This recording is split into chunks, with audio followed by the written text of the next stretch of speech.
Hey everyone, I hope you're enjoying the winter months with the smallest amount of inconvenience possible. I'm doing a series this month about what happens when Jesus says, I am.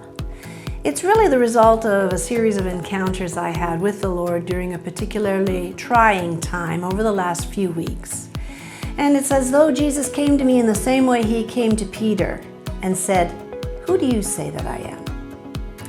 We realize that Jesus has always been and will always be. In fact, it says in John 8:58, where Jesus says to them, "Truly, truly, I say to you, before Abraham was, I am."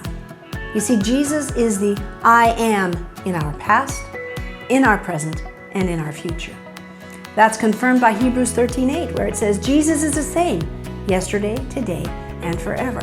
And don't forget, in Colossians 1:27, it is actually Christ in us that is the hope of glory.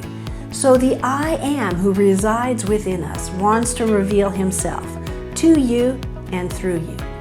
So I'm going to look at Matthew 15:32 to start off with, because it is here that Jesus says for the first time, I am moved with compassion for this crowd. He continues, because they've been with me now for 3 days and they have nothing to eat. I am unwilling to send them away hungry, lest they faint on the way. You see, from the start of his ministry, Jesus was revealing the compassion and the tender loving care of the Heavenly Father. And in this particular instance, we see that when Jesus is in the center of our lives, in fact, when he's our whole reason for existing, we too will have many opportunities to reveal him to those that are around us. And many times he'll reveal himself by saying, I am, before he says what I want you to do. That's our mistake sometimes. We come to him and we say, Lord, show me your will. But first he wants to show us his heart. First he wants to show us his nature. I am moved with compassion. Therefore, I am unwilling that these people leave without anything to eat. He's right here in the crowd at the Sea of Galilee. He's seated on the mountain, and people are drawn to him. In fact, that's one of the questions I ask myself. Does my life attract people that are hungry for the truth as well? Is God's power to heal, to feed, to protect, to set free other people present and activated in my life? I aspire to this. I hope you do too. In any event, in this particular incident, we see that Jesus is responding to physical needs and spiritual needs, and because he is moved with compassion. I realize that he wants to express his compassion through us to meet people's needs. But then I discover sometimes compassion can be somewhat smothered for reasons that are not always obvious to us. Perhaps hardness of heart has set in, a certain indifference has set in, or perhaps it's selfishness or self-centeredness or preoccupation, being a little bit more concerned about our own lives and our own difficulties than those of other people.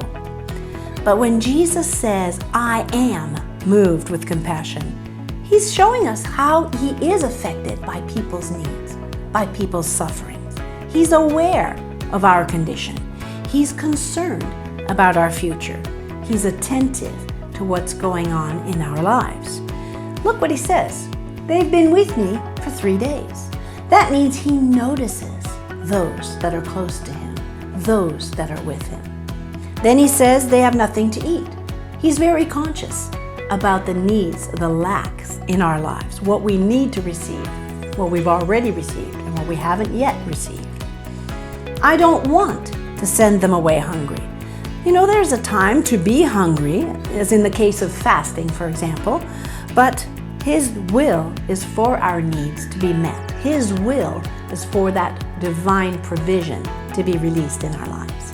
And finally, he says, lest their strength fail them on the way. In other words, he anticipates our future. He anticipates our journey. Let me invite you this week, determine in your heart to discover this God of compassion, this Jesus who says, I am moved with compassion. Because when you do, it will move you. He will awaken you to His emotions and His feelings, and then to His will as well. On that note, I'll see you next week.